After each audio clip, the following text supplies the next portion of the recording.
is the newest song that Kadara has I written. will age, I will grow old, I will get sick, fall ill and cold,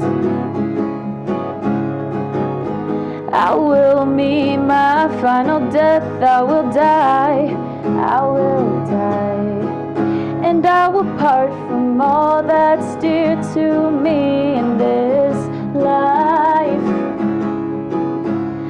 My actions are my only true home, and everything that I do, it's the only thing I own. My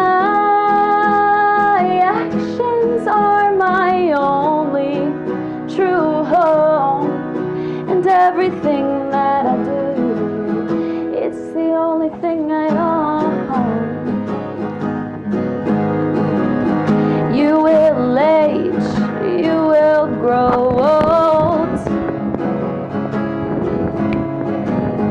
you will get sick, fall ill and cold, you will meet your final death, you will die, and you will part from all that's dear to you in this life.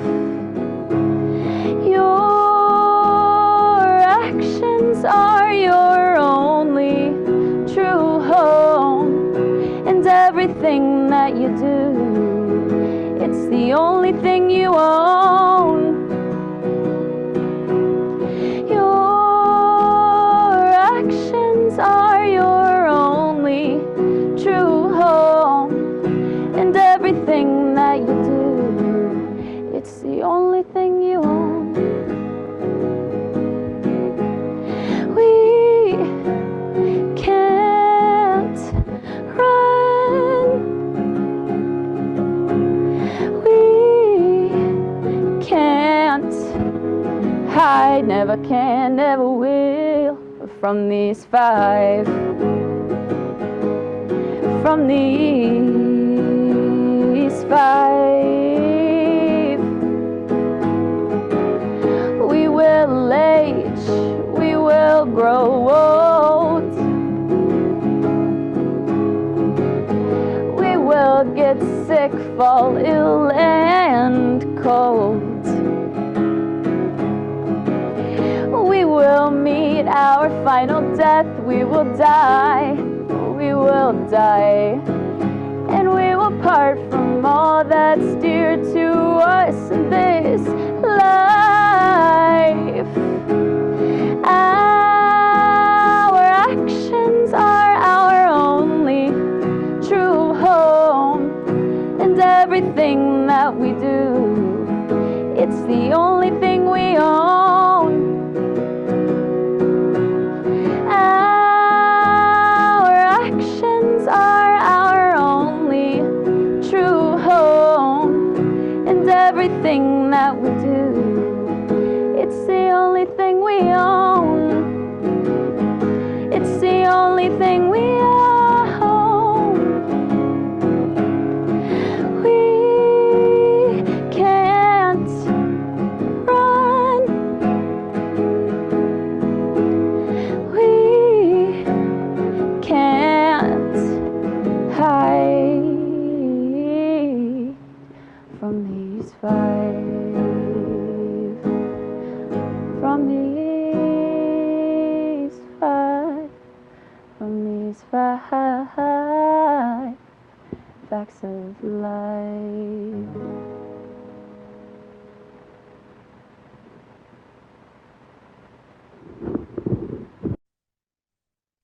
I told Yeshi today that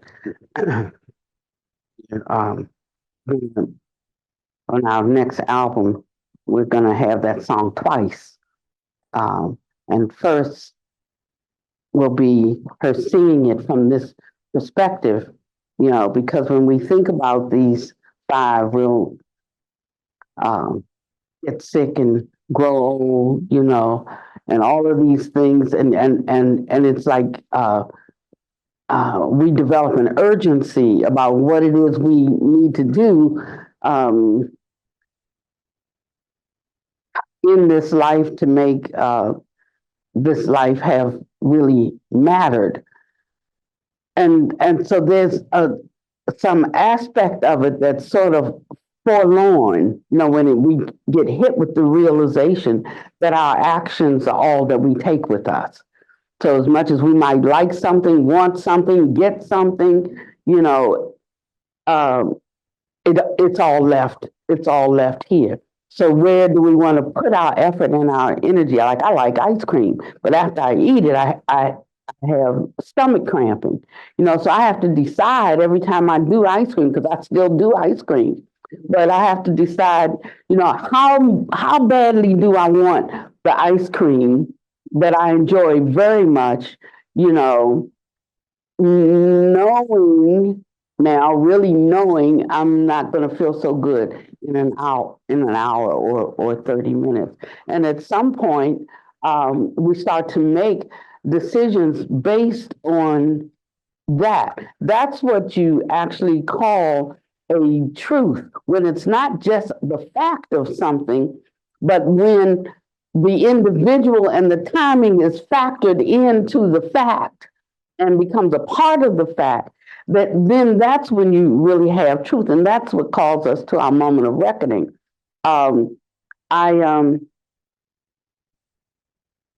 I came to that not with ice cream, but I came to that with popcorn the other day, because the cramping was so severe that I'm like, much as I like popcorn, I'm done.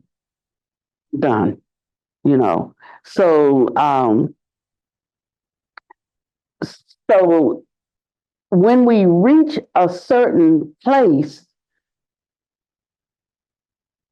that we have an absolute conviction, inner conviction of the best positioning that I can be in for the result that I want to have, that's when we can make a change. We can't, unless you like of a strong, have a leaning or behavior towards extreme discipline, you know, it's not until you have that inner conviction that you find the strength to do, what you need to do. So we go through different experiences in life where we have to look at it and make a judgment, not in the sense of judging something as right or wrong or good or bad, but the judgment of like, what's it worth to me? Because it might be worth it to you, to go through a certain experience for what the reward is. It might not be worth it to me. And that's where it gets very, very, very individual. That's why we have 84,000 teachings, because at any given time, one of them might be for you. And that unless you cross this milestone, you're not going to be able to cross the next hurdle. You're going to have to cross this one in order to be able to tackle the next one. Now, this is not about something that we read or agree with and have our Buddhist jargon around, but it is how we can be with every moment in life in the decisions that we make. And how we can recognize that that decision may be a decision for this moment that's not a decision for tomorrow, even. I mean, it doesn't have to be like next year, well, I've grown. I mean, because next year you might have devolved in some area, so we shouldn't think that once we realize something, how now I realize. Now, I can't tell you how many emails I get from people who say, now I get it. I'm like, tell me about it next week when we talk about it again. Because we think we've got it, but actually, water that doesn't flow doesn't continue to move is what? It's stagnant. Yeah. So now I've got it. Now I understand what this means and so forth. That should like get out of our vocabulary. We need to drop it from our vocabulary because it's one of those subtle ways that we hold fast to our views, cling to our views, and prop up the conceit I am, and the conceit I know.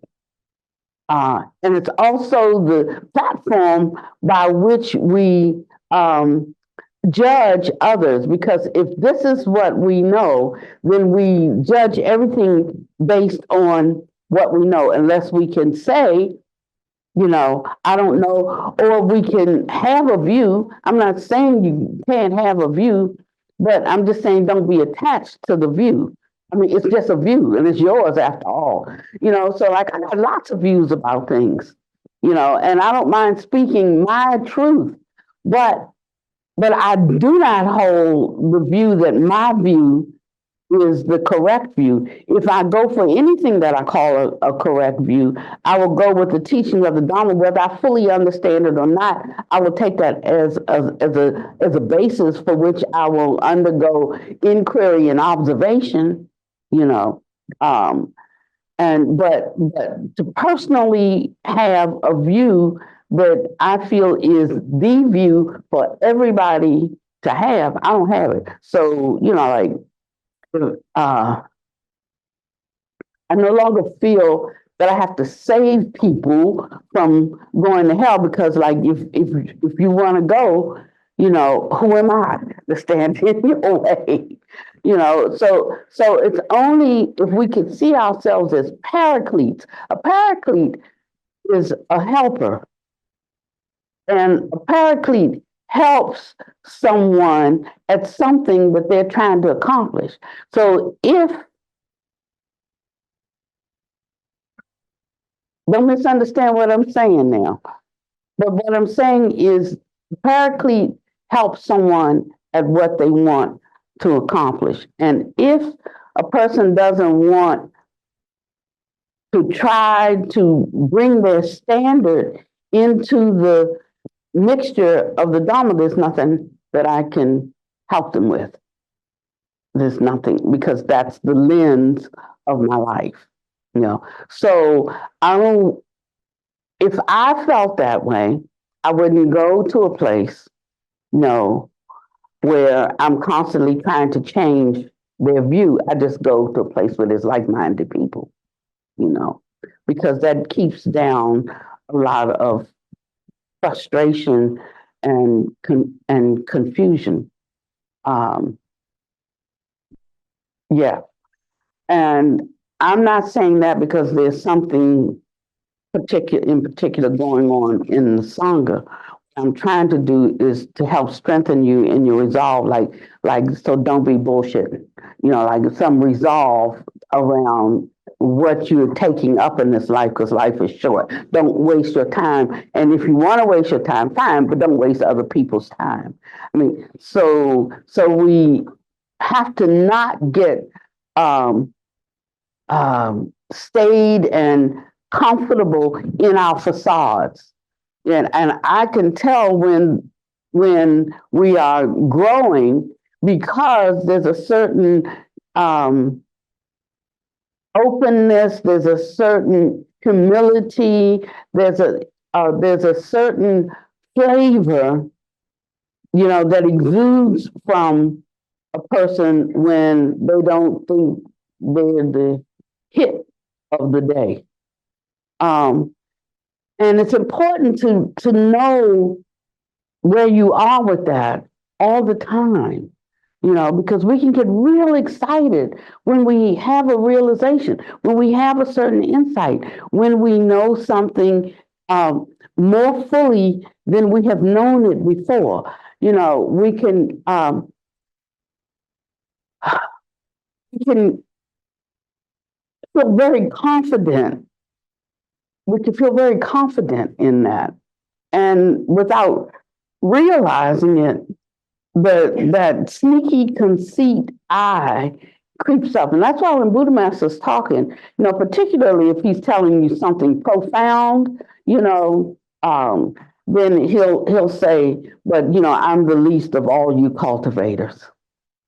Now, it doesn't mean that he's actually the least of all cultivators. He said, and then sometimes he'll say it and he'll leave it like that. But then sometimes he'll come back and say, actually, I'm not. But I say that to train you to know how you should think, And so sometimes the teaching or the example or the model is not just to be sharing the information, but the spirit or the attitude in which we should hold the teachings, or the attitude in which we should walk out, our cultivation in actions and in speech. So a couple of things I like to keep tying. I would love for us to get beyond page 200 or so in our notes. I would love for us to get beyond there. But, it's no point in like jumping in the deep end of the pool if you can't swim. Because then somebody might drown. When they were so close and there was an opportunity, but it was just a foot too much water for them to handle. I mean, and you can drown in a very little bit of water. Whatever your nose can fit in, that's what you can drown. That's what you can drown in. So sometimes it's not about going further if there's not a certain quality to our walking out what we already have. And this is what the reason why we do the 3 reflections every day. How many of us do the 3 reflections? I mean, like I do it lots more times than 3 times a day because I think things throughout the day. So then I have to be like looking at my thoughts, throughout the day, like that thought I just had, like how useful was that? Like, why was I really thinking that way? What was I missing that the Dharma points me to for a right thought? And, if there can be right thought, then there can be wrong thought. And do you hear what I just said? I just talked about non-differentiation in the beginning, like it's not about right or wrong. Now I'm talking about right or wrong. You have to be able to blend these 2 concepts to understand how to move in life and in an effective way. And so that's why the teaching is sometimes confusing because we haven't been able to, blend that milk and water. So it's sitting like oil in water, But as we grow and as we develop, we are able to see either different sides of the same issue, or we are able to ascertain which side of the issue is going to be beneficial in this particular situation concerning these particular people. And so when we're starting to take the Dharma in that way, taking every sentence, into our working life, our operating modes of being, then we know that we're really, it starts to not be so much of all of this, but one sentence becomes extremely precious, because we're extracting the realization. It's like reading about, it's like reading about a relationship and having one. They're 2 very different things, and you can write about relationship till the cows come home. But the quality of that relationship, the reality of it, is in the walking out of the relationship. So it's the same with the Dharma. The quality is in the walking out of the Dharma. And even if I go through the day and I bring up 25 things and I failed in 20 of them, and I only have 5, but I could feel that I met my objective for the day, I can still have I can still rejoice because I could identify 20 things that I can work on. But when I think I have nothing to work on because I got it down, because I got the jargon, or because whatever things we use to get by in life, when we bring it into here, we have to leave it. We can't. We just have to leave it outside the door. And it takes a lot to even see what we need to leave outside the door. We can just see what other people need to leave outside the door. And that's pretty easy. But it's not so easy to see what we need to leave outside the door. And so we end up living our whole life practicing the Dharma, never getting into the real game, never making that much progress, and never truly having the support of the foe destroyers and the Dhammapalas and the Bodhisattvas, and all of the holy beings who have overcome, never having their support, never even making connection with them. And so you can pick up a reading or a teaching and you can be thoroughly confused without someone to point the way. And also there is the karmic connection. The time has to be right. And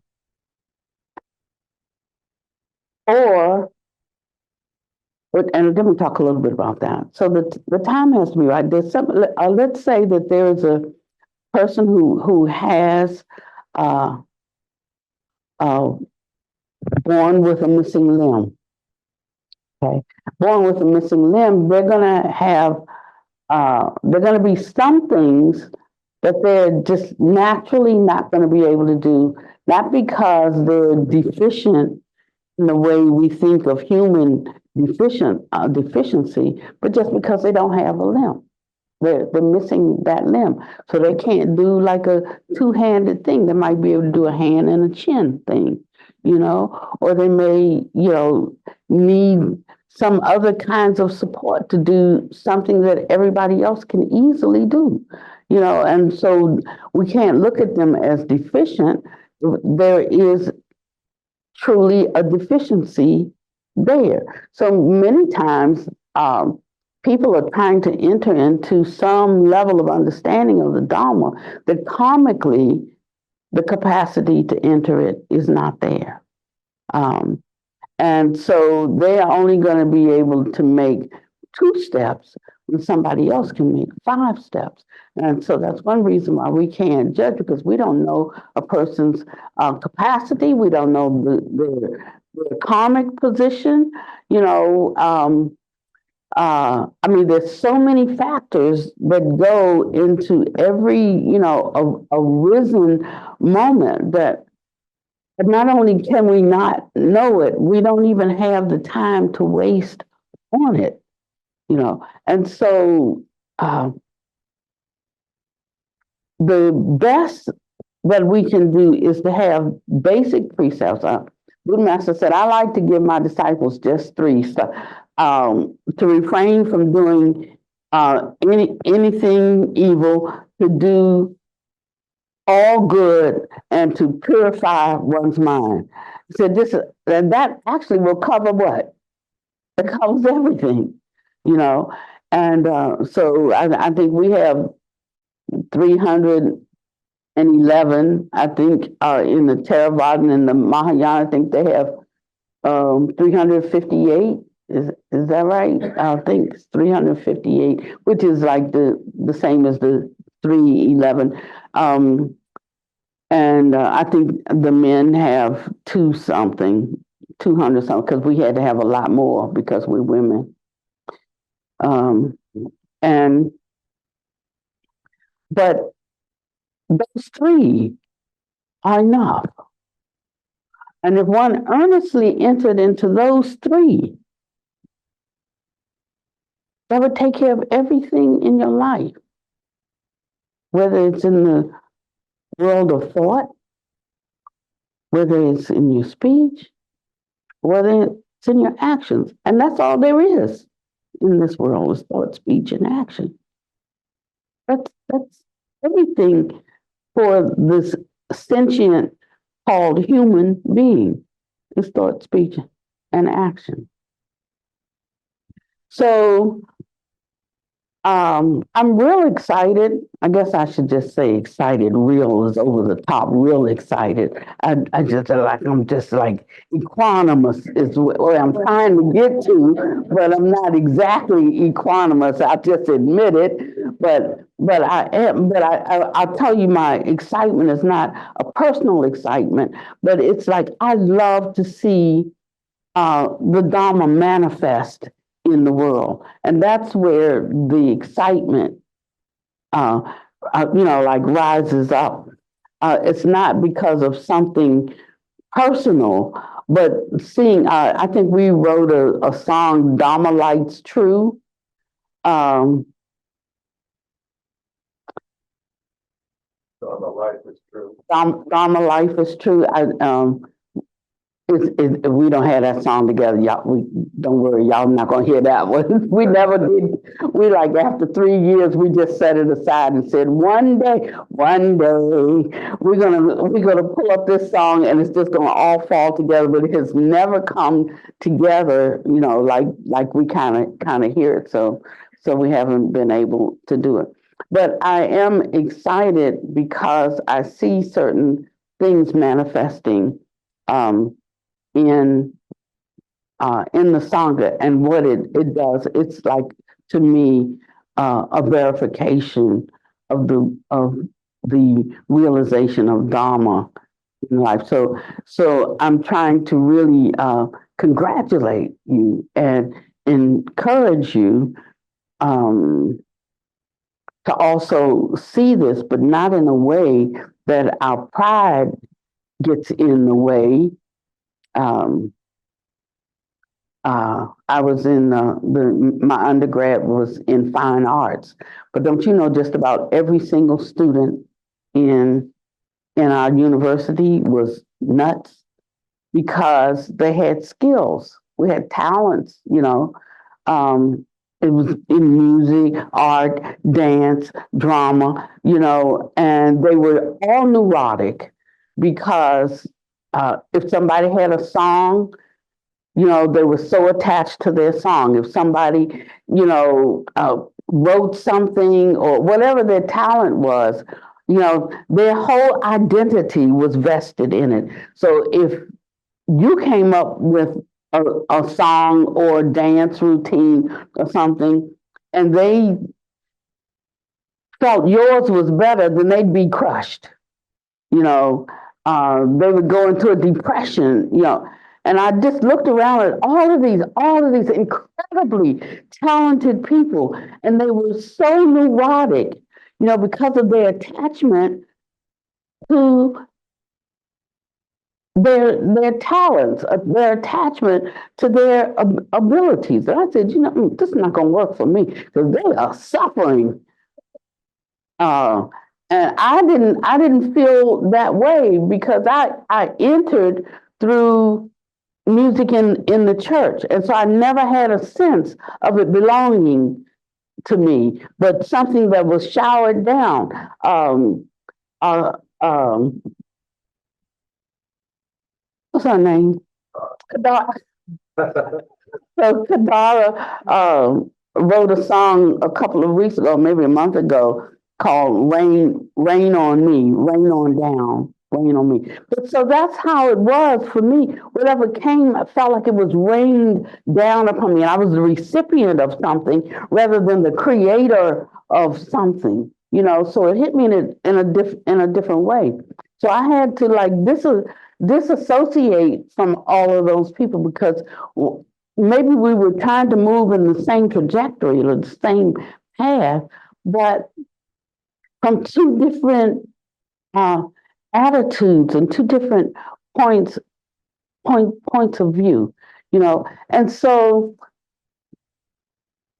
learning the Dharma and putting it into practice is also like this. So he says the first thing I teach is generosity, which includes like gratitude, like boundless gratitude, because that changes how you see and hold things. that you start to see yourself as rather than being the benefactor of something, you see yourself as the recipient of everything that comes into your hand to be a steward of, a steward over. Uh, and so as I'm saying this because the vidges are manifesting. And so you have to know how to handle them. And that there is a natural way that they are handled.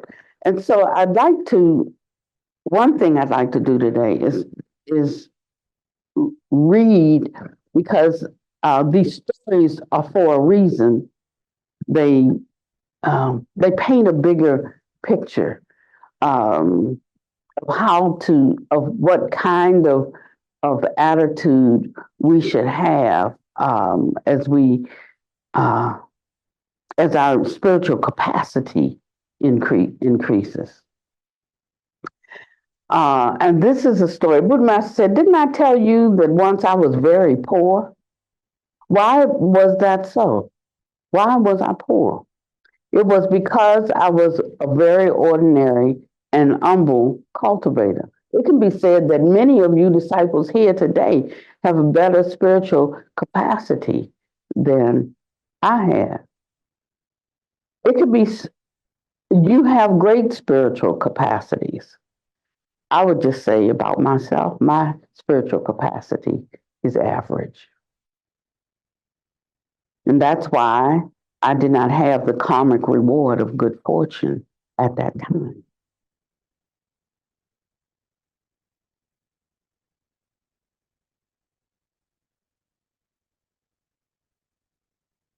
Even if a pitiful person such as me can succeed in relying on conduct, it should be even more of a cinch for you to succeed. You can easily surpass me. Therefore, anyone can become accomplished as long as the person truly cultivates oneself. So we have to spend a lot of time trying to decipher and break down that word. What is cultivation?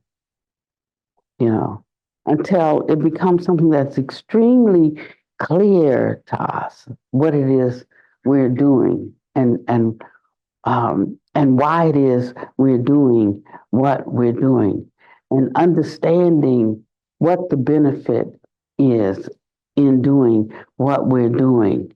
And this takes time, not so much talking about it, but really, really, really reflecting on it. And then waiting.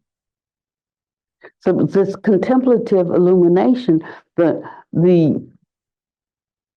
part for us is to contemplate. The work of prajna is to illuminate. So it's not exactly like thinking until you figure it out. It's more like contemplating the truth of something that you have not realized until the light of that truth reveals itself. And that's where we get a little bit mixed up, because we start trying to make something happen, or heaven forbid, nothing's happening, but we think something's happening, and we're moving as if something's happening because we're thinking something is happening.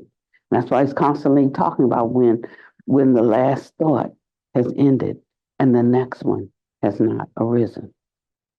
I mean, that's some real stuff we're talking about now, you know. When for you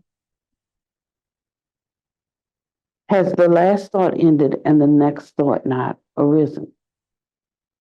It's only in that gap right there where all of the possible scenarios can emerge. And they're not a product of your thinking. They're not a product of your thought. So, like, where then do these come from? When I say your thought, I mean your ordinary sixth sense mind, ordinary mind. It says, therefore, anyone can become accomplished as long as the person truly cultivates oneself. So, returning to the main topic I was discussing, I then single mindedly paid attention to this aspect called continual practice. You know, we learned this, and then we got that, then we go on to this, and then we got that, and then we go on to this, but we don't remember the first one. We go on to this, and we don't remember the first and the second. We go on to this, and we forget about the fourth and the fifth one because we're always grasping for something else, for something different, something new. And part of that grasping for something new could be just to reinforce something old, you know. And then we look back and see like we haven't really grown that much after all, you know. Oh, no problem. Better to know than to not know. Better to know than to not know. So when I come up to some challenge in my life that I think I already know how to ace that, I know what to do, I know the right way to look at it, you know, and then something throws me for a little loop, no problem. You know, there's something else that I can know about this. I mean, if all there was to know is what I already know, we'd be in bad shape. That's how one should think. That's one half of how one should think, you know. So if we're too high, the Dharma can bring us down. It can, CAN. If what? You let it. If you let it, it can bring you down. If you're too low, it can lift you if you let it. Yeah. I used to love reading the Bible because if I was perturbed or in any kind of agitated state, you know,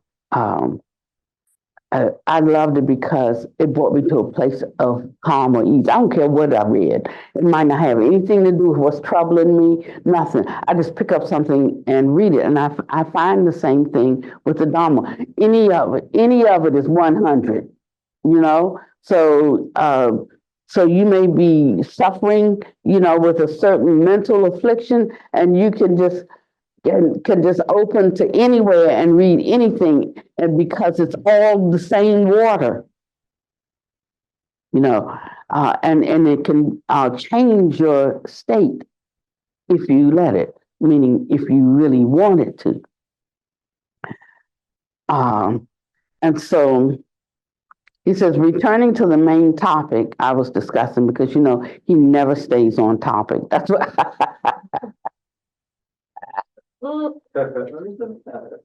Yeah, that's right. Like he was my guy because he never stayed on topic, you know. But you know, our thoughts never stay on topic either, you know. And the vicissitudes and all of the things we encounter in life, it's like a stirring pot of soup all the time, you know. So you gotta, you know, you have to be able to be wherever you need to be, like that. You have to be able to be there like that. Oh. And so he said, I single mindedly paid attention to this aspect called continual practice.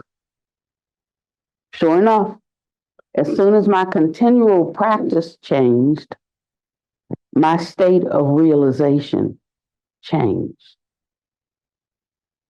So when you're feeling like you're not getting something, you're not understanding a concept, you're not having a breakthrough. I mean, a concept is just a concept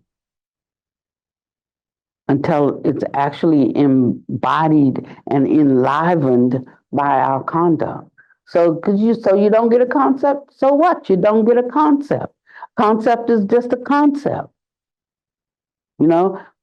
But by paying attention to this aspect called continual practice, and that's why that very simple practice is such a profound practice of checking 3 times a day, like setting an intention for your thought, speech, and action.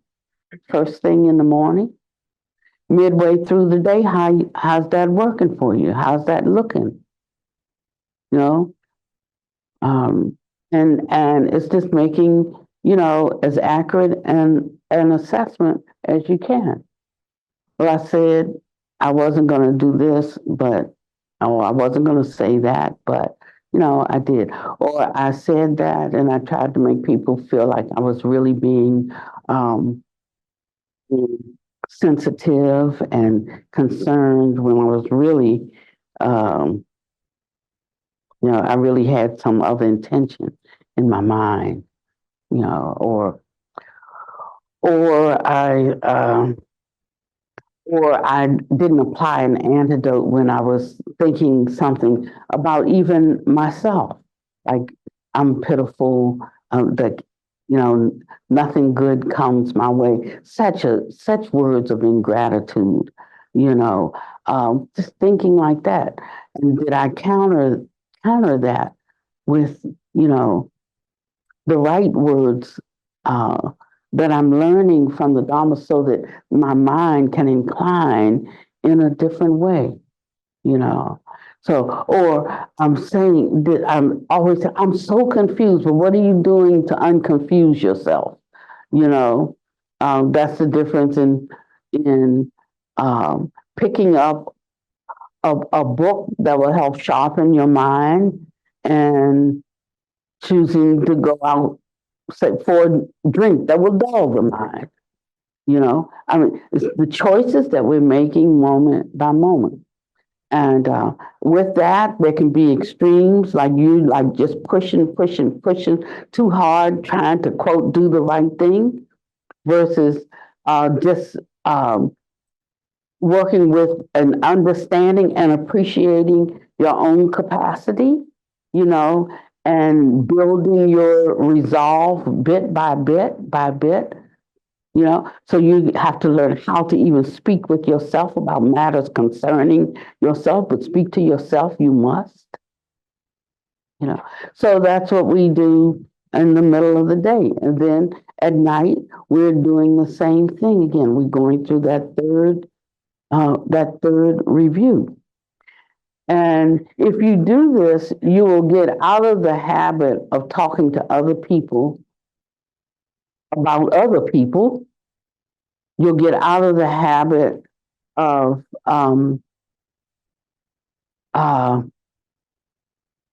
not applying an instantaneous antidote to an unwholesome thought or action. You'll become more circumspect about your speech. You'll become quieter so that you can hear. This morning we were working on a song, and it's a wonderful song that Richard wrote, and the song has such a, a joy and an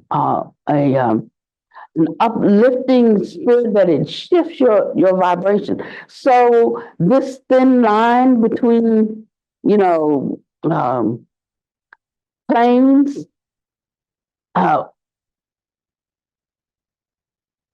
While we were singing, it was like the heavens opened, and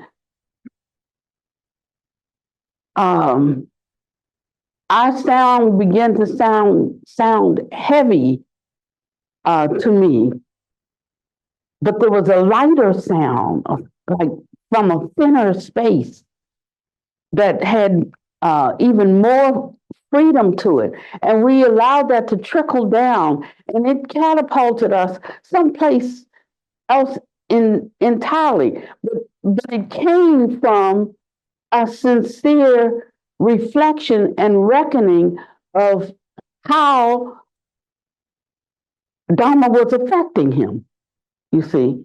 And without that, there wouldn't have been the opportunity for the synchronization of vibrations with the holy beings. And that's that's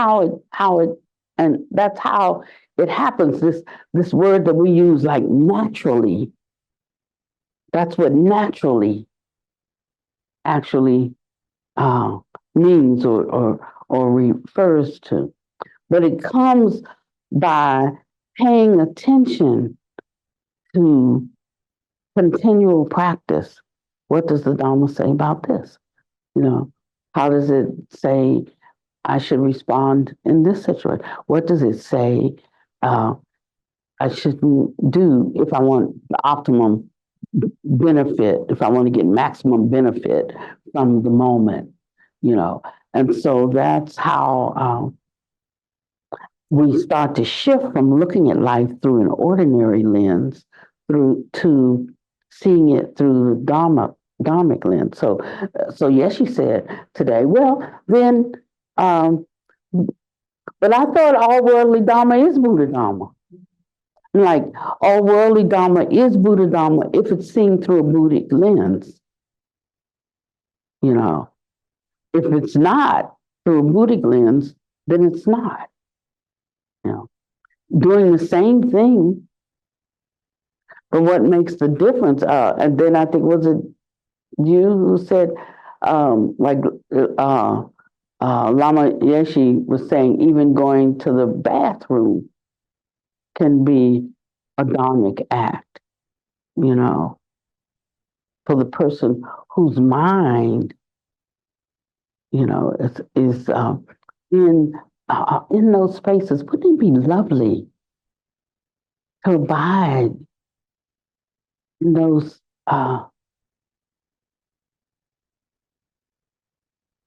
states, to abide in those states?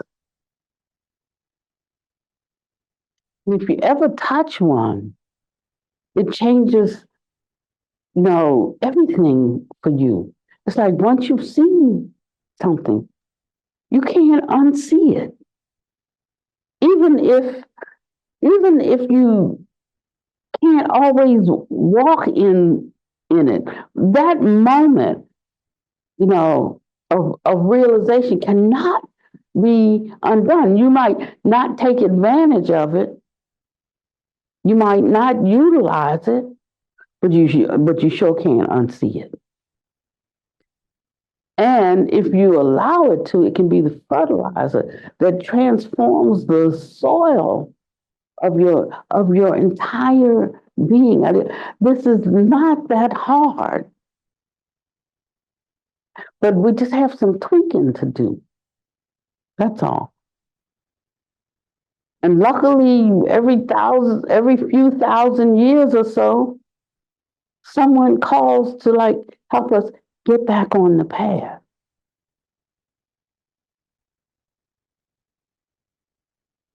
So it says, how did my karmic reward of good fortune change? He says, as soon as my state of realization changed, my karmic reward of good fortune greatly changed. Said, how? First, in a matter of 1 or 2 nights, I suddenly advanced by leaps and bounds in painting and calligraphy. I painted many paintings. After each of those paintings was hung on the wall at the Bhagwan temple in Shendu, it was sold very quickly. At that time, even a painting by a famous painter called Chi Bai Shi could only sell for a little more than 1,000 yuan. I was not famous. I relied on my artistry to sell paintings, which could only be sold for around 200 yuan per painting. However, I was able to paint one painting in half a day. Thus, my financial good fortune was so much higher than that of the average person earning a salary. As I recall, my salary at the time was just 46 yuan a day, but in less than half a year, the price of my paintings increased to 500 yuan per painting. which means that I went from 46, or he went from 46 yuan a month to 1,000 yuan per day, because he could do a painting in half a day. I also continued cultivating myself. How did I use that money? The temple told me to go and take my share, because he was on a commission basis. I think it was 30/70. He got 30% and gave 70% to the temple. And he said, I don't want it. I don't want it. You can use that money from the sale of the paintings in whatever way you want. Use it for temple construction and distributing things for people's welfare. Just take the money. He said, I never took a cent. That was my situation at the time. And the more I acted in such a way, the faster my artistry progressed. Later, suddenly I was able to paint at will and effortlessly. I was able to paint with my feet. I was able to paint with my hands. I was even able to paint with my tongue. I was able to paint with my eyes closed or covered. I'm not recklessly speaking to you disciples. Among the disciples, there are many here who saw this. Am I right? And they say yes. He said, therefore, this shows that when one's continual practice reaches a certain level, Buddhas and Bodhisattvas naturally open up one's prajna wisdom, and then one will reap the fruits one deserves.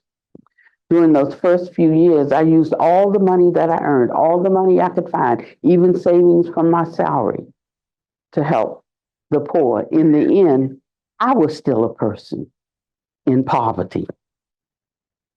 My bed and bed quilt were all worn out. On one occasion, I donated my clothes to provide relief to families victimized by fire. It turned out that 2 days later, the colors I was using for painting sullied the clothes I was wearing. And when I was looking for clothes to change into, I realized that I had given all of my clothes away, except for what I had on. And at that time, I had no choice but to sell a painting, receive the money from the sale, and buy some clothes to change into while my dirty clothes were being washed. That was the first time I received money from the sale of my paintings at the temple. Therefore, I want to tell all of you that benefiting others is a part of cultivation. Then he goes on to say that a bodhisattva's cultivation is saving living beings. So it just depends on what rung of the ladder you want to be on. Some don't want to be on the ladder at all, and that's okay. Some want to be on the first ladder. Some want to be on the 10th rung of the ladder. And so that's something that each person decides within himself. What is satisfying to you? And we all have different levels of seeking that bring a certain kind of satisfaction. So we have to be careful about encouraging people to come stand on my rung with me. Right? We have to know which rung we can be on. I went through a time where I was having vertigo and stuff was happening with my head, and I couldn't get up on a ladder at that time because I just didn't have the steadiness, you see. Now I can get up on it, but there was a time that I couldn't. There was a time I couldn't, then there was a time I could, and then there was a time I couldn't again, and now there's a time that I can't. So he said, at that time, I had no choice but to sell one of the paintings in the temple. Therefore, I want to tell all of you that benefiting others is a part of cultivation. Because I had that particular type of mentality, my karmic reward of good fortune greatly increased even further. and quickly. Around 1984, my paintings and calligraphy progressed even faster. I became a person with very strong tutoring and guiding abilities.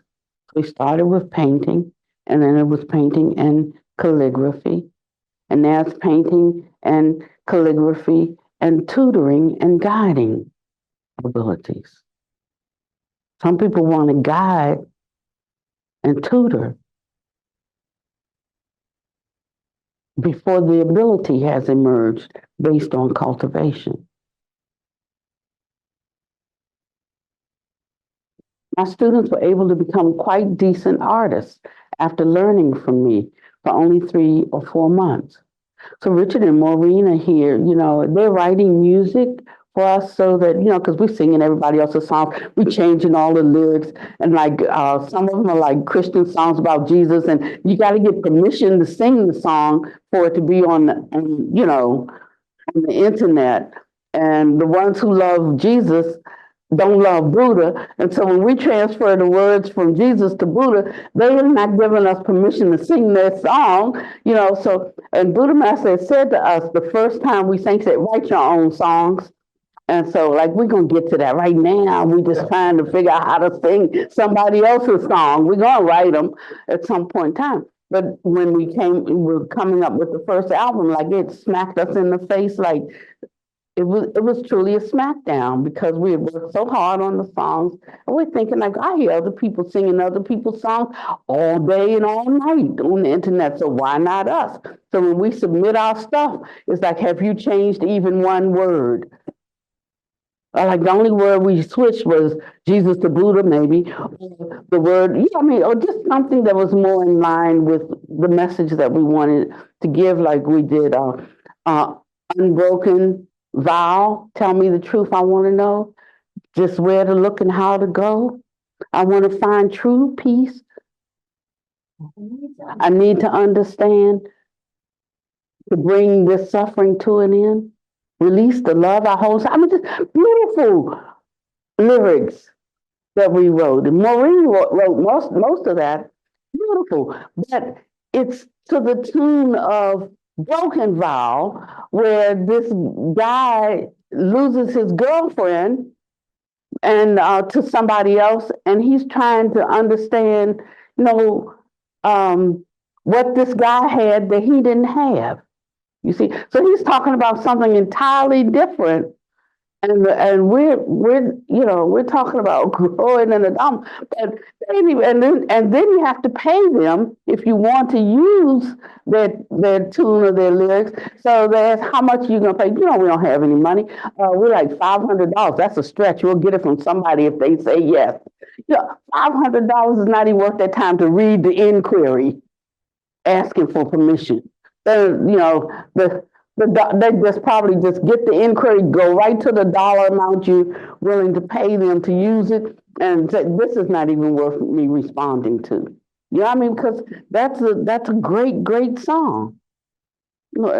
People, no, we don't want them singing our song. No, and so all of these, I'm trying to explain something now about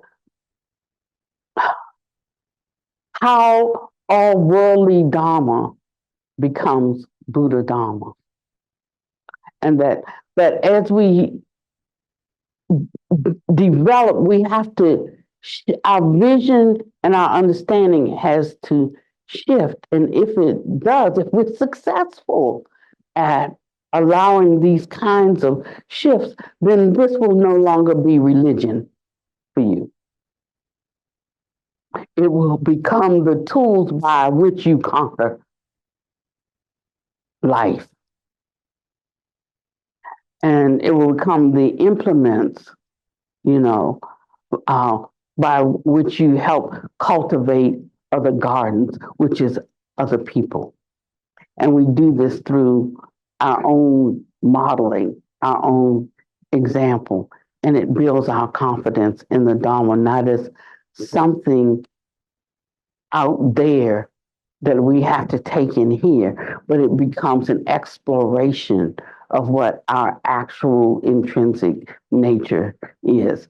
And so we have to understand things in these deep ways, seem so small, so insignificant, you know, like looking at every word in the sentence and dissecting it instead of just, going by rote, how many pages can I get through, or intellectually, you know, um, but not really touching the essence.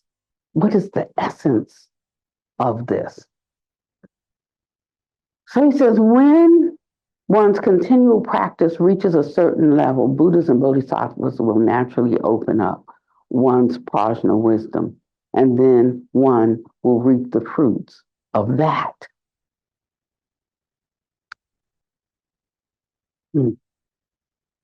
I want to tell all of you that benefiting others is a part of cultivation.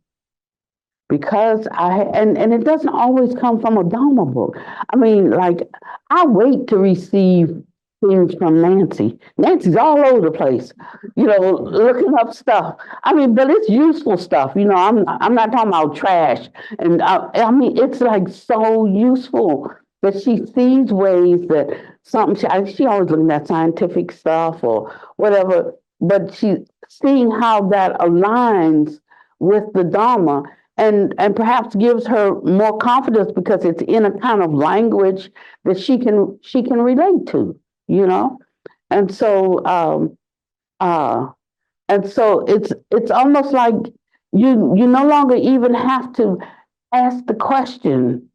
It's just that as you're walking through, like, it's like, "Hey, a dollar on the street," that's just drop there, and you happen to be crossing, that ground at that particular time, and you see it, and you can pick it up and use it. It becomes effortless, not so much of a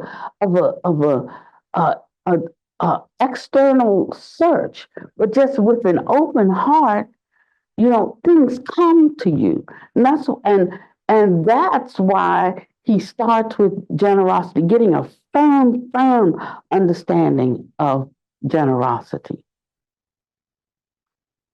A firm understanding of generosity. Whenever I go to a temple, or whenever I stay, it's been 20 some years now. I go someplace like that, I'm not looking to see what's the least I can give them. I'm looking, or a tit for tat. I had it was I won't call the name of that organization because it, I almost slipped and said, and I don't really mean to do that. But there was a young Buddhist organization, they're young people, very technical and IT kind of practitioners, Buddhist practitioners. And they came and they stayed at Heartwood. Came to a retreat, and at the end of the retreat, it was a Dharma-based retreat for the teacher. It would be a Dharma-based retreat. So yeah, it does cost something to sleep there, to wash the linen when you finish, to clean the facility, to cook the food, to buy the food, all of those things, those are real expenses. I mean, we're just going to do genie doink, and all of those things appear. So they do have to be paid for. But generally, when you go to a retreat, you don't include a fee for the teacher or the teachings, because the teacher also has to live for the teachings, and that's done on a Dharma basis. Well, because we owned Heartwood, we liked to make our retreats what people could give, and to try to teach them or train them to give generously out of your own heart. Now, if you won't work for less than $20 an hour, say, then you shouldn't expect a spiritual teacher to be teaching for a $50 gift for the weekend. That's all I'm saying. I mean, like nobody has to tell you this. That's just your own self-centeredness and selfishness. You don't need to be schooled on that. You know what to do concerning yourself. So anyway, we had this retreat, and one guy came up to me and he said, "I would like to know what your utility bills were for last month, your food bill." And he wanted to take our bills divided by the number of people who attended this retreat by the number of days of the month, that like 3-day retreat or whatever, to know how much to give. I told him, keep every penny of it. Don't give me anything. I mean, because I'm not looking for, my needs to be met by anyone. But I do know that the Dharma that I practice will make room for me. And then I can deal with fewness of wishes. I can have a lot or I can have a little. It doesn't matter to me. I can have a Cadillac, or I could have I was going to say Yugo, but not the Yugo. But I had a friend who had a Yugo. It has cardboard floor. Maybe they improved it since then. But you know what I'm saying? I can be happy with a lot, or I can be happy with a little. But what I know, because I know my own heart, I know what I give. I know what I give to others. And that's the basis of my, fruit. What fruit's going to come back for me? I know what I give. And although it may not be as much as others, because I'm on Social Security, I give,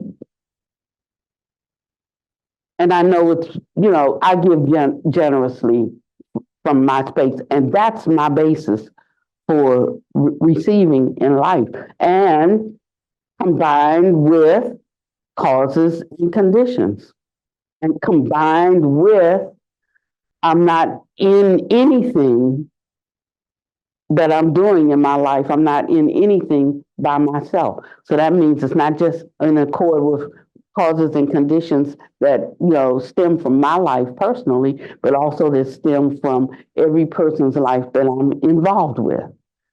Right? And so, I mean, we don't know. It's like flip a coin. That's why you got to be able to you got to be able to tuck and roll, So if the Dharma teaches you how to tuck and roll, and then you can be content in this life, whether you have or whether you don't have. Now, today I'm talking about something in particular because we have to learn how to be okay with not having. Today I'm talking to you about how to have, because both of those are equally true, right? And I'm particularly talking about it because on the basis of our practice, vidyas will arise. And vidyas can arise, and if we don't handle it with the right attitude and mind, then it's like people who win the lottery and then the whole life gets destroyed, and they wish they never won the lottery. No, win the lottery and learn some Dharma, have the best of both worlds, So around 1984, my painting and calligraphy progressed even faster. I became a person with very strong tutoring and guiding abilities. So Richard and Maureen have been here. They were writing music, and they're also teaching us, or maybe we didn't quite get to it, but will be teaching us the art of songwriting. You see, I mean, that is a way that they are giving, not, they're coming with a heart and a mind to give something, and so, so I've been really, really excited about it.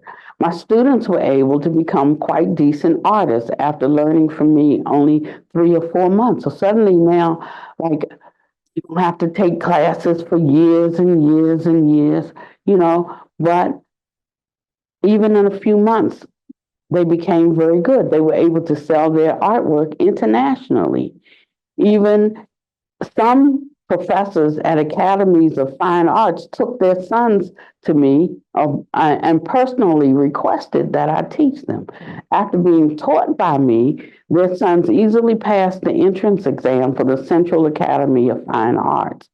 What I'm saying is factual. Our secretary, Mr. Wang, knows some of them, right? And he says yes.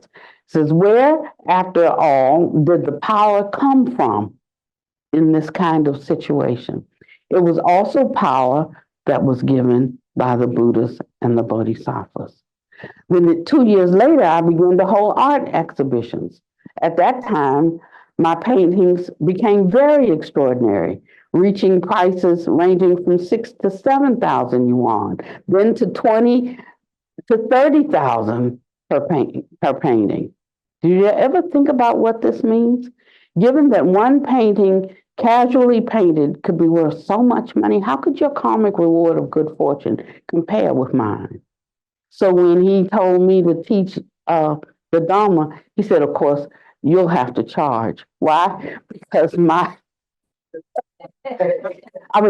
not selling a painting for $16 million, and just say, everybody come. So he looked at me. But when he said it to me, I was ashamed.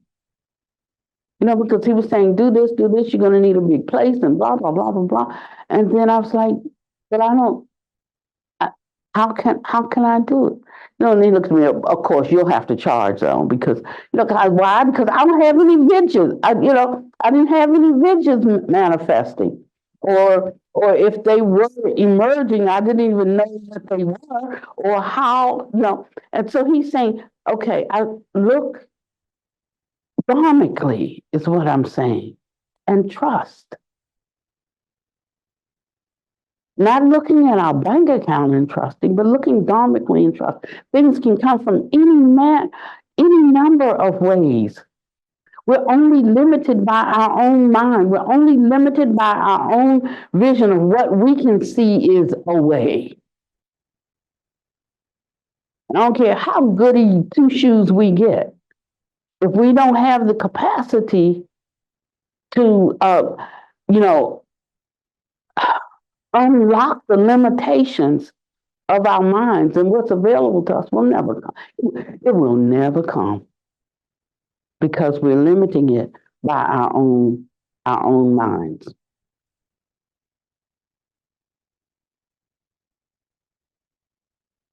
He says, not long after this, and he's just charting these years, not long after this, in less than even 20 days, while an exhibition of my paintings was being held, I was suddenly issued a certificate making me a professor at the Chinese Cultural and Art Institute in America. And that's how he ended up,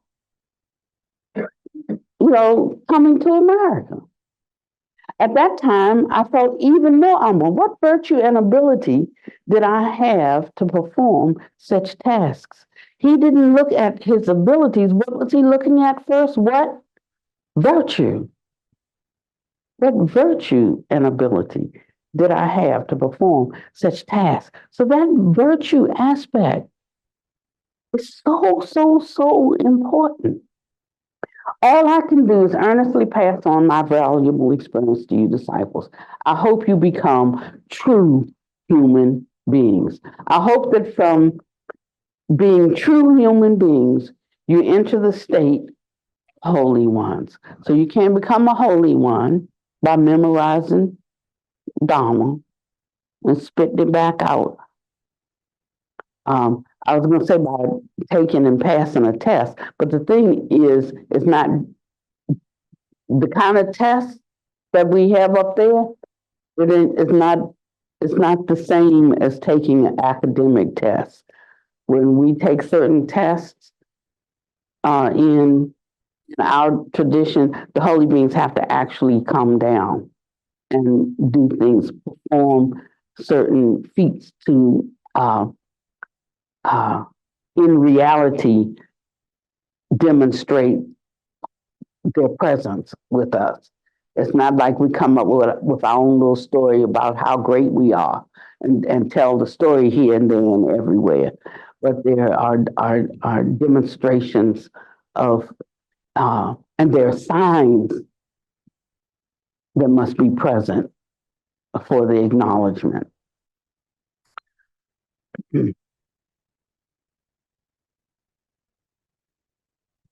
I hope that you become true human beings, that you enter the state of holy ones and enter the realm where there is no cycle of birth and death. What I have spoken here was not reckless talk.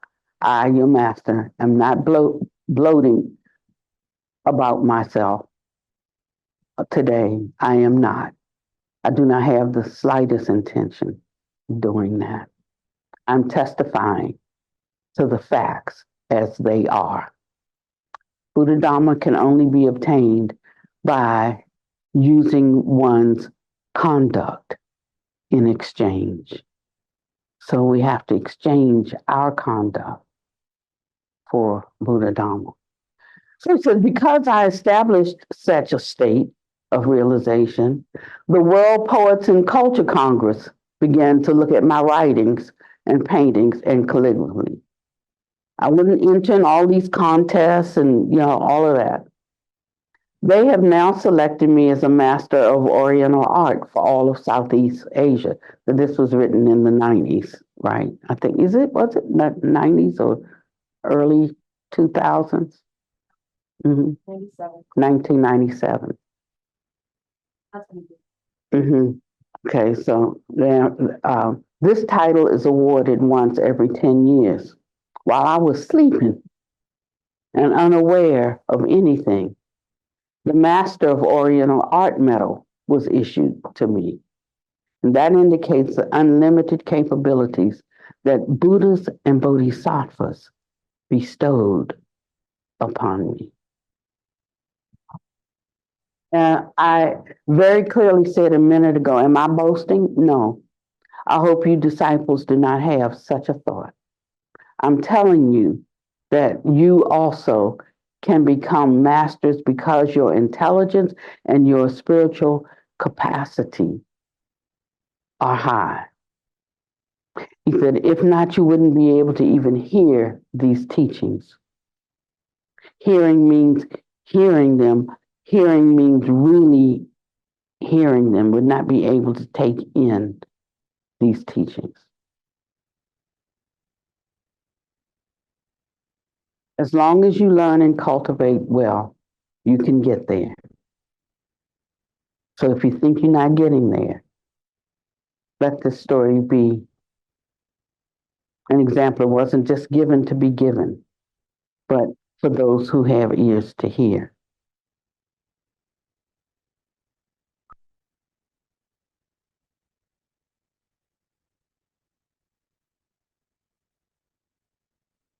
If you do not learn and cultivate yourself, you will not get there. Remember, I do not belong to esoteric Buddhism nor exoteric. I belong to pure Buddhism.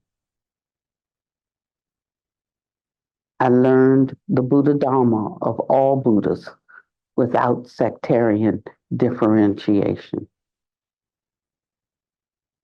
Those of you who learn esoteric Buddhism should not regard Guru Padmasambhava as the only patriarch, forgetting even to honor Shakyamuni. Nowadays, some Rinpoches in Tibet and some people who learn esoteric Dharma have forgotten about him. So they only worship Guru Padmasambhava and Tsongkhapa. All they talk about is Tibetan Buddhism. That you should understand in this world, all teachings of Buddhism originate from and were transmitted by Shakyamuni. He is the Buddha of this world. There's no Tibetan Buddhism. Rather, what happened is after the Buddha's teaching spread to Tibet, Tibetan Buddhists combined the local religion into Buddhism and to a Tibetan form. An example of this is some categories of Dharma protectors, like Georgie Shokton. As such, Buddhism came to be called Tibetan Buddhism over there.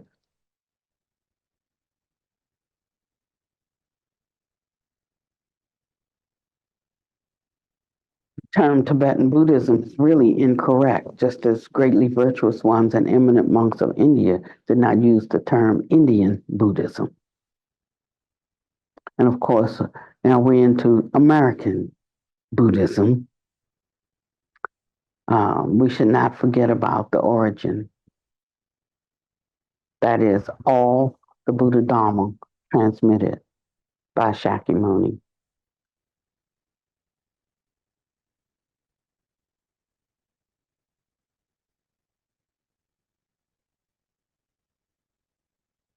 There are those who actually say that Buddhism is the Buddhism of so-and-so patriarch, of such and such sect. They even say such words in a bold and confident manner. It is true that Guru Padmasambhava and Patriarch Tsongkhapa were great patriarchs. However, you must clearly understand that the true Buddha, the world-honored Shakyamuni, cannot be forgotten. In our world, he is first in rank. And it is only after him that our Yidams and our patriarchs have their rank. As a master, however, I should not describe how important a master is.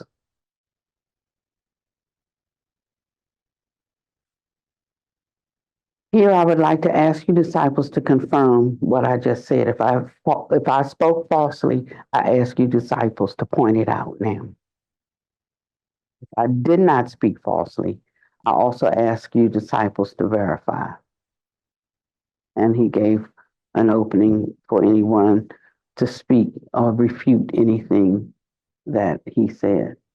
Says that is because all of you disciples saw those very things before your eyes. So you should not be afraid. You should not be afraid. He said, you should not be afraid. As long as you comport yourself well, as long as you cultivate yourself well through continual practice, you too will attain very great accomplishment. You will have the karmic reward of good fortune, and you will have wisdom. All can be perfect with you.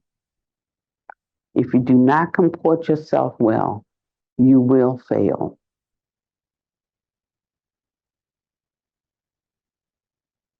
Learning from Buddha and cultivating oneself must be done in an earnest and a down-to-earth manner. One must exert steady efforts and make solid progress. This is what I say, and this is what I do. Today, I sincerely and with a heart of humility repent in a real way in front of you disciples. I still need to strive hard, sparing not the slightest effort.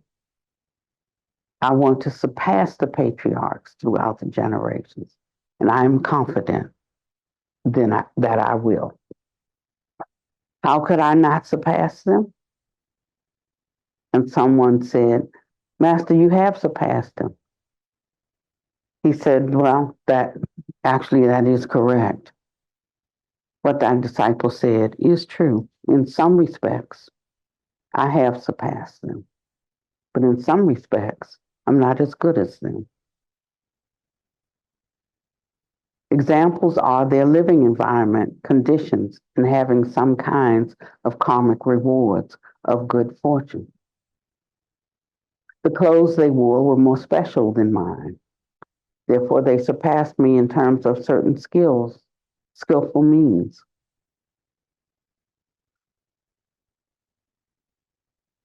However, no matter what one's perspective may be, as long as we can provide living beings with the benefits they should have, we should strive as best we can to do that.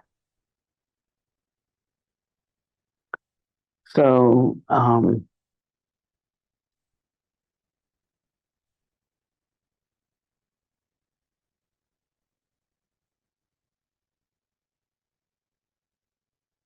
You're,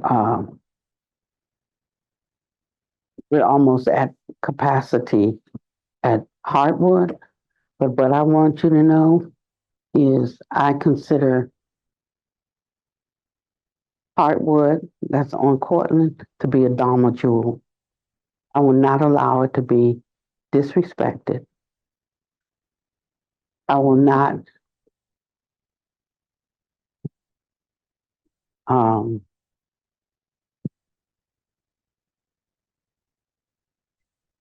because I prize it and I put a certain value on it, I will not allow anyone to come and live there that it doesn't have that value for them.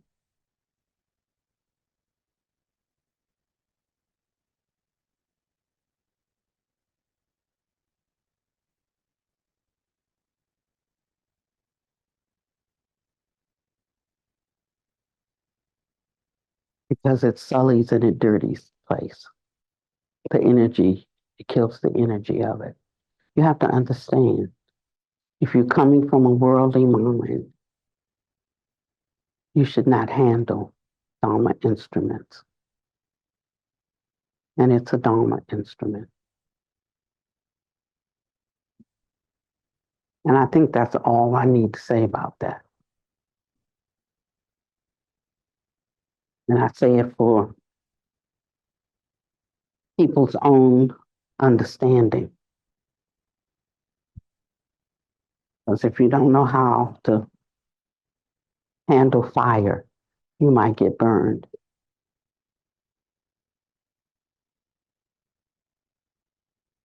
And I would like to encourage the Sangha to be careful. We were working on a song, and I'm closing now. We were working on a song today, and we've sang it before. We've sang it before, but it was called "This Is Our Sanctuary." You can find shelter and peace. And it was not about just singing the songs, but really entering into the words of the song. So the first time we were singing, "This is our sanctuary, you can find shelter and peace," I said, it has a mounting up energy. And like you see these police officers who create a barrier with these shields, and they stand, they hold these shields to keep you from penetrating. Okay, so the song was like, "This is our sanctuary, you can find shelter and peace." And it was to say that we are protection from the world. But as the song goes on, and we're still singing the same words, "This is our sanctuary. You can find shelter and peace." But now it's moved in its energy, not from protecting you from the outside world, protecting you from those who are inside, because many people come in. They're not all of the same mind and the same heart. So after you are fortified and find a shelter from the outside world, then there's also the inside. That's why the Buddha says the greatest sin you can commit is to split the Sangha. So then I would like for this to be a sanctuary where in the Sangha they can find shelter and peace. So y'all got about, let's see what month this is. This is August, September, October, November, December. Come 2025, it's going to be time out for just get yourself together, because it's going to be time out for backbiting and talking about people and all that stuff. That's going to be done for in our Sangha. So start focusing on that continual practice. So if that's you can root it out, because we can't go further until those things are taken care of. Chana was with the Buddha from the time he embarked upon the path. He was his charioteer that left with him that night that he walked away from his family. But when the Buddha was dying, he left parting instructions. And one of them was, Chana, my charioteer, when I die, put him out of the Sangha. Because he knew that he could, hold the energy, hold the container while he was alive. But the Chana was going to destroy the Sangha. And he said, when I die, put him out. So there comes those times, when some people have to go. If they injure, it's better for them if they go. So that's 4 months for us to check ourselves, see where we need to improve, right? All right.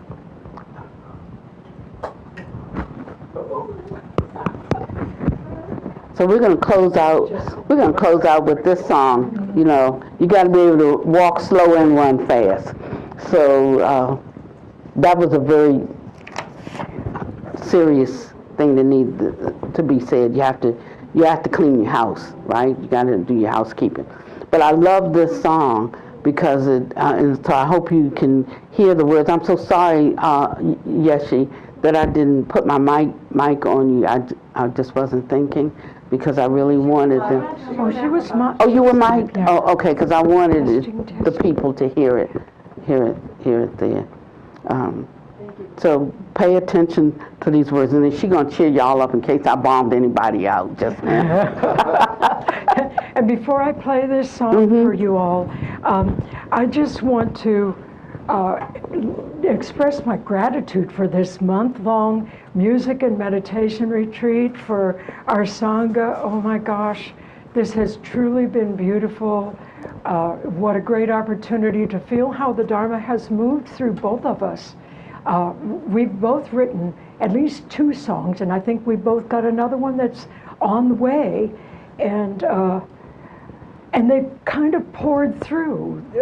They have not been crafted with a thinking mind. They've been inspired by the Dharma and the practices over at the monastery, the Kuan Yin practice, the Vajrasattva practice. So inspirational and useful for moving the thinking mind out of the way.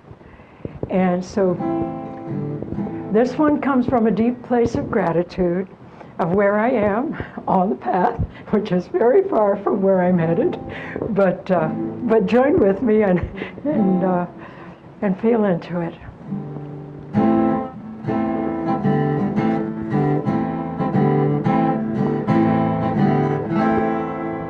I've been dancing with dukkha since the day I was born, with a habitual mind of judgment, preference, and scorn, wandering in this wilderness of oblivion. Oh, heavens, I suffered enough.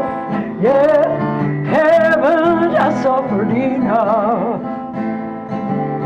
I've been dancing with dukkha. I'm done dancing with dukkha. I found a new partner, teaching me how to be free. I'm done dancing with dukkha. No more suffering like I used to. No more dancing with dukkha. Now the Dharma's dancing with me.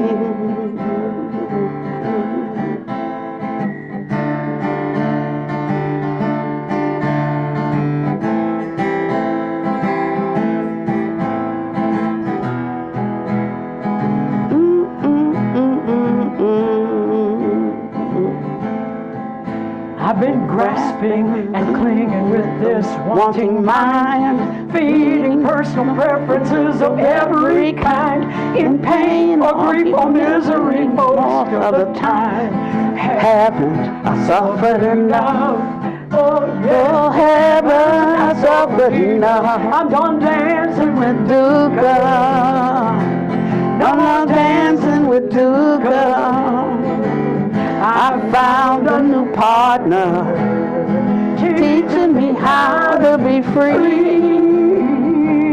No more dancing with dukkha, no more suffering like I used to.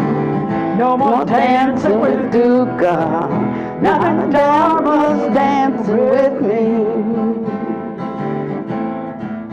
I need a non-discriminating mind, where my bright intrinsic nature can be seen. I must be willing to realize the uncomfortable truth if I'm ever gonna be free from this deceptive, illusory, specious, egoic me. Now I'm dancing with Dharma. Yeah, I'm dancing with Dharma.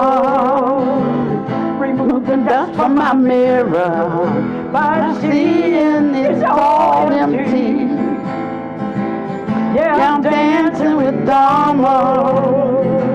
I'm working through all this karma. I've been right out of samsara. Now the Dharma's dancing with me. I'm dancing with Dharma. Yeah, I'm prancing with Dharma. Removing dust from my mirror by seeing it's all empty. Yeah, I'm dancing with Dharma. I'm working through this karma. I'll dance right out of samsara. I'll dance right out of Dharma's dancing with me. One more time. Now I'm dancing with Dharma. Yeah, I'm dancing with Dharma. Removing dust from my mirror by seeing it's all empty. Yeah, by dancing with Dharma, I'm working through all this karma. I'll dance right out of samsara. Now the Dharma's dancing with me. I'll dance right out. I'll dance right out of samsara. Now the Dharma's dancing with me.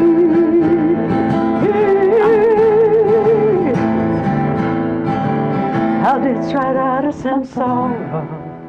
Now the Dharma's dancing with